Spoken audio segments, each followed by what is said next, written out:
Welcome back to Comics Ain't What They Used to Be, the show where we flip through yellowed pages and remember when heroes were larger than life.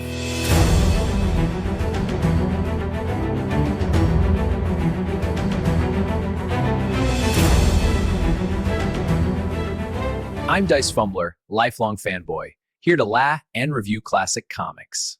Yo, yo, yo, comic fam! Bao Bao here, your resident bamboo-munching, back-issue hoarding, black and white ball of opinions. Yeah, that's right, I'm a panda. Full fur, full sass, full love for the funny books. I run the imaginary shop Bamboo and Back Issues where the long boxes are endless and the tea is always hot.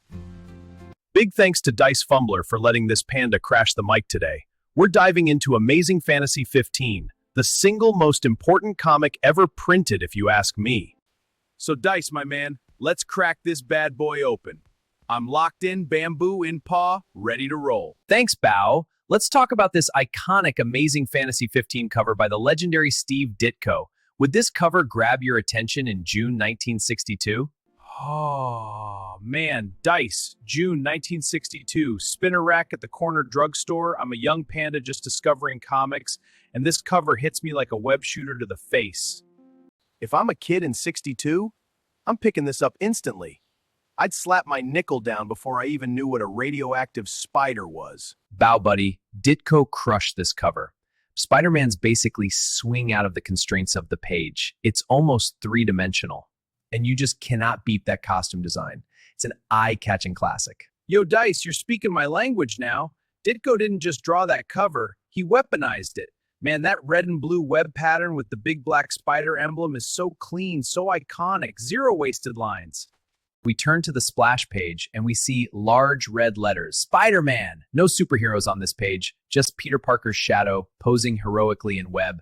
I like the effect. And we have a group of high school kids that includes our first looks at Flash Thompson and Liz Allen and the peers of Peter Parker, and they make it clear that Peter's a bit of an outcast. It's brilliant. Ditko's giving us the silhouette first, like this is who he wants to be, before we even see the real kid underneath. Just the idea of Spider-Man. It's pure tease. You're already invested before you know who he is. Stan Lee and Steve Ditko make Peter Parker relatable. Who hasn't felt like an outcast at some point? So we turn to the next page and discover that Peter Parker has a great home life. He lives with his Aunt May and Uncle Ben in a loving, caring household. It's the cozy, loving anchor that makes everything that comes later hit so much harder. Then, bam! Cut to school. Peter's a total brainiac in science class, no surprise there. Kid's basically a proto-Tony Stark minus the ego and money, but socially? Oof. Sorry, bookworm. I've got a date with muscles. What? You're ditching us for the gym? Classic panda, always ditching the brainy stuff. You can't skip the science exhibit? It's brutal how fast Ditko and Lee establish that Peter's an outcast everywhere except home. School rejects him, girls ignore him, peers mock him, but Aunt May and Uncle Ben think he hung the moon. You feel for the guy instantly. No powers yet, just a kid who's smart, kind, and completely invisible to everyone his age. This page is like bamboo. Simple, sturdy, but it sets up the whole stock for what's coming. Your thoughts on the build-up here? Comment in the letters page below. Peter's attending the exhibit alone. He couldn't get anyone else to go with him. No buddies tagging along, no date, just him wandering through the crowd with that quiet, nerdy curiosity. Then we get the panel with the big radioactive rays experiment. And there's the spider. Tiny, innocent-looking thing dangling on a thread right in the path of the beam. Zap! It gets supercharged, drops like a stone, and then bam! Lands square on the back of Peter's hand. The bite happens fast. One quick chomp in pure panic mode. Peter swats it away, but it's already too late. The venom or whatever radioactive magic is coursing through it starts working immediately. Pete stumbles out of the exhibit. He's oblivious as he crosses the street, stepping out in front of an oncoming car. Ah! My hand! I feel so ill. I have to get out of here.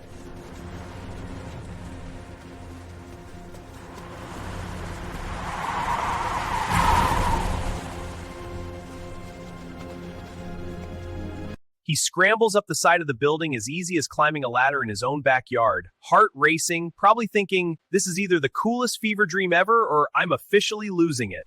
Gets to the roof, tries to grab a vent pipe to steady himself, metal bends like tinfoil in his grip. Then at his own hands, like, Okay, that's new. He drops back down to street level. Everything inside Peter just shifted on its axis. Now the big question hits him. What do I do with this? On the way home, he notices a sign that rewards anyone who can stay in the wrestling ring with Crusher Hogan $100 cash. Peter thinks that would be a good test of his powers, so he races home, puts on what looks to be a fishnet stocking mask, and runs back down to the wrestling venue. Back at the venue, Peter steps into the ring. Crusher Hogan comes out swinging, big, beefy, crowd-pleasing heel, and Peter just dances. Oh! No! Wait, no! Yes! He puts on a great show, drawing the attention of the crowd and a TV producer. Pete receives his cash, and the TV producer offers to help Peter make a fortune. This is the tragic hinge of the whole story. Peter's not thinking great power, great responsibility yet. He's thinking great power, great paycheck. He's a teenager who's been invisible his whole life, and suddenly people are screaming his name. The mask lets him be somebody for the first time. This is the exact moment the seed gets planted. Power, money, attention, validation. He's not thinking about responsibility of power. He's thinking about cashing in. It's a huge temptation for him. It's such a believable teenage spiral. He's not evil, he's just human. Greedy in the most innocent way. This is the bamboo shoot that looks sweetest right before the whole stalk snaps. He's high on the taste of winning, and he hasn't even realized the roots are about to get yanked. Peter's leaning into the whole idea of showmanship. He grabs that sewing kit of Aunt May's and gets to work making a costume. The iconic red and blue with the black webbing, classic. All right, moment of truth. Wow, it's really happening. Look at me. I'm Spider-Man. He has another wholesome moment with Uncle Ben and Aunt May. Then he's on his way to designing his web shooters. That's when he comes up with the Spider-Man name.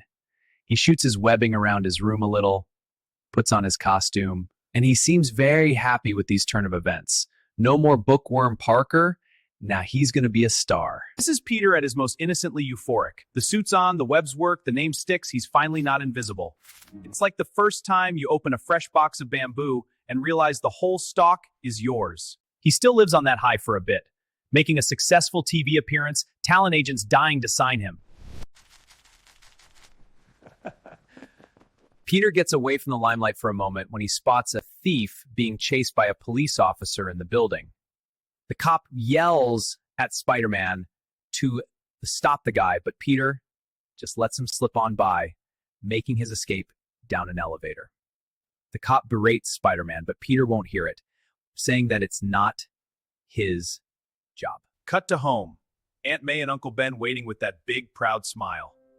They've saved up and bought him a shiny new microscope, something he's probably been dreaming about for months. This is the last truly happy beat before the hammer falls. The microscope gift is so pure, so grounded in the old Peter life, while he's secretly living this flashy new one. The contrast is brutal. He's got everything he ever wanted, and he's about to learn it wasn't enough.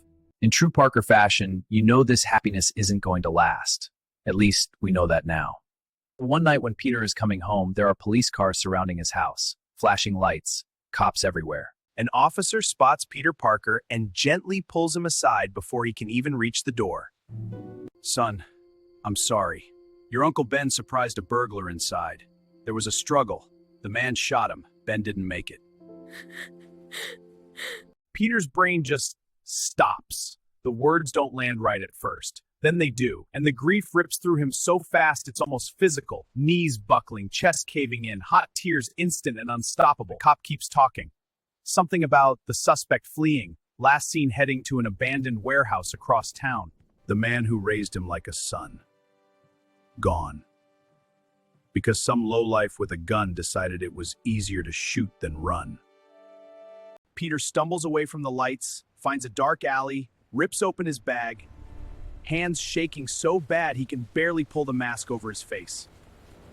He swings across the city, faster and harder than ever before. No showmanship, no flips for the crowd, Just purpose. Cold, burning purpose. This is the exact moment the origin snaps into focus. The powers were fun, the money was exciting, the cheers were validation. But this is the cost.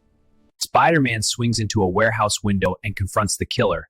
This burglar is scared, not believing his eyes as Spidey crawls down a wall.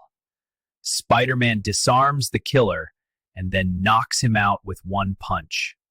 And that's when he notices the man's face. It's the thief from earlier that he had the opportunity to stop. A major gut punch. He webs the thief up, leaving him hanging for the police. And the guilt hits him hard. In that last panel, Stan Lee penned those famous words in a caption. With great power, there must also come great responsibility. This is why Amazing Fantasy 15 isn't just a comic, it's the comic. Everything after, every quip, every villain, every with great power callback flows from this single gut-wrenching panel. Peter didn't choose heroism because it was noble. He chose it because the alternative hurt too much to live with. It's so tragic, yet so inspiring. We should all take that lesson to heart. Stan Lee knew what he was talking about. Peter Parker reminds us there's no rewind button, but there is a next step, and the next one, and the one after that. That's where the decision to keep going, to do better, even when it hurts like hell. Next time, we'll start our coverage of Action Comics #1 from 1938. We'll have another guest co-host, and I hope to see you back here. Until then, keep flipping those pages.